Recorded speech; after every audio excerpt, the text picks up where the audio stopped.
ভারতের স্বাধীনতা সংগ্রামে বহু স্বাধীনতা সংগ্রামী যোগ দিয়েছিল। তাহলে আমাদের মনে এখন প্রশ্ন আসতেই পারে, ভারতীয় নোটে শুধু গান্ধীজির ছবিই কেন দেখতে পাই?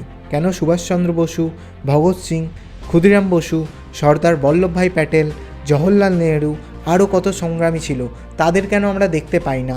কেউ গিয়েছিল জেলে, কেউ ঝরিয়েছিল রক্ত, আর কেউ বা জীবনটাই দিয়ে দিয়েছিল। তাদের কেন ছবি আমরা দেখতে পাই না ভারতীয় নোটে? তো আজকের টপিকে তোমাদের এটা নিয়ে কথা বলবো। তার আগে বলে রাখি, যারা আমাকে চেনো না, আমি হলাম সৌগত, ভয়েস অফ সৌগত। আর যারা এখনও এই চ্যানেলে প্রথম আছো, তারা চ্যানেলটিকে সাবস্ক্রাইব করে দাও। আর সাবস্ক্রাইব করে 1000টা কমপ্লিট করে দাও, খুব তাড়াতাড়ি 1000 করে দাও। আরও এরকম অনেক ভিডিও আসছে এই চ্যানেলে, এবার থেকে কন্টিনিউ ভিডিও আসছে, এটুকু আমি বলতে পারি। তো চলো একবারে মূল টপিকে যাওয়া যাক। ভারত স্বাধীন হওয়ার পর থেকেই যে ভারতীয় নোটে গান্ধীজির ছবি ব্যবহার করা হতো এরম কিন্তু নয়। প্রথম ভারতীয় নোটে গান্ধীজির ছবি ব্যবহার করা হয় 1969 সালে।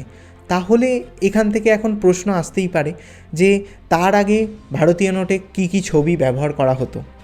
আর একটা প্রশ্ন আসতেই পারে, এত স্বাধীনতা সংগ্রামী থাকতে শুধুমাত্র গান্ধীজিকেই কেন বেছে নেওয়া হলো? তো চলো এবার তোমাদের প্রথম কোশ্চেনের অ্যান্সারটা ক্লিয়ার করে দিই। 1949 সাল পর্যন্ত ভারতীয় নোটে কিং জর্জের ছবি ব্যবহার করা হতো।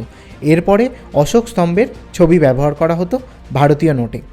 1954 সালে 1000 টাকার, 5000 টাকার আর 10,000 টাকার নোট চালু করা হয়। 1000 টাকার নোটে তাঞ্জোর মন্দির, 5000 টাকার নোটে গেটওয়ে অফ ইন্ডিয়া আর 10,000 টাকার নোটে অশোক স্তম্ভের ছবি ব্যবহার করা হয়েছিল। এছাড়া আরও বহু ছবি ব্যবহার করা হতো, যেমন বেঙ্গল টাইগার, আর্যভট্ট স্যাটেলাইট এবং বিভিন্ন। এরপরই ভারতীয় গভর্নমেন্ট যেটা প্রবলেম ফেস করলো, যেটা হলো বিভিন্ন নোটে বিভিন্ন রকমের ছবি ইউজ করার ফলে ভারতীয় নোট জাল হতে থাকলো।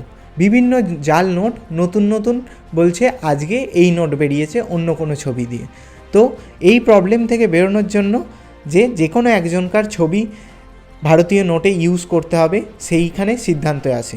এই কারণে ভারতের সব রাজ্যের মধ্যে একটা কম্পিটিশান তৈরি হয়ে যায়। এই কম্পিটিশান আর ওদিকে ভারতীয় যে নকল নোট তৈরি হচ্ছিল, সেই নোট আর এই কম্পিটিশানকে মেটানোর জন্যই ভারতীয় গভর্নমেন্ট স্থির করে যে আমাদের যে কোনো একটা ছবি চুজ করতে হবে। এবার তোমাদের মনে হতেই পারে যে এত স্বাধীনতা সংগ্রামী থাকতে শুধুমাত্র গান্ধীজির ছবি কেন বেছে নেওয়া হলো? ভারতীয় নোটে গান্ধীজির ছবি বদলানো যাবে কি না এটা খতিয়ে দেখার জন্য 2010 সালে রিজার্ভ ব্যাঙ্ক অফ ইন্ডিয়া একটি কমিটি গঠন করেছিল। আর 2014 সালের নভেম্বর মাসে তৎকালীন অর্থমন্ত্রী শ্রী অরুণ জেটলি লোকসভায় গিয়ে বলেন, ভারতীয় সব ব্যাংক এই সিদ্ধান্ত নিয়েছে যে ভারতীয় নোটগুলিতে মহাত্মা গান্ধীর ছবি থাকবে, কারণ গান্ধীজি হলেন ভারতের আদর্শ এবং সংস্কৃতির সবচেয়ে বড় প্রতিনিধি। এর মানে হলো RBI, reserve bank of India কোনোভাবেই চায়নি গান্ধীজির ছবি ভারতীয় নোট থেকে সরিয়ে দিতে। এবার বলি, নেতাজি সুভাষচন্দ্র বসু গান্ধীজিকে ফাদার অফ দ্য নেশন বলেছেন, অর্থাৎ জাতীয় পিতা বলেছেন। নেতাজি সুভাষচন্দ্রের চেয়ে বড় দেশপ্রেমিক আমি কিন্তু নিজেকে মনে করি না। আর এটাও মনে করি যে নেতাজি সুভাষচন্দ্রের থেকে বড় কোনো দেশপ্রেমিক যেই ভারতে আছে সেটাও কিন্তু নয়, সেটাও কিন্তু আমি মানি না।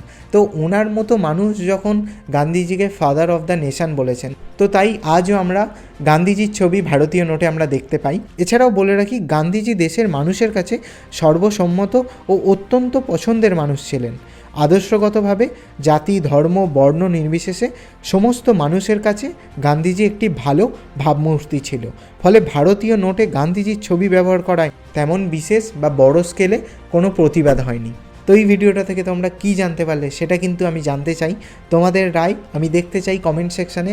আর এটাও জানতে চাই যে ভারতীয় নোটে গান্ধীজির ছবি বদলে নেতাজির ছবি করে দেওয়া কি উচিত, এটা আমি জানতে চাই কমেন্ট সেকশানে কমেন্ট করে জানিও। আর তারও সাথে বলে রাখি, এখানে বিভিন্ন রকম স্টোরি নিয়ে কথা বলা হয়। তো তাই বলছি, চ্যানেলে যদি নতুন হয়ে থাকো অবশ্যই চ্যানেলটাকে সাবস্ক্রাইব করে নিও আর পাশে থাকা বেল আইকনটা অল করে নিও।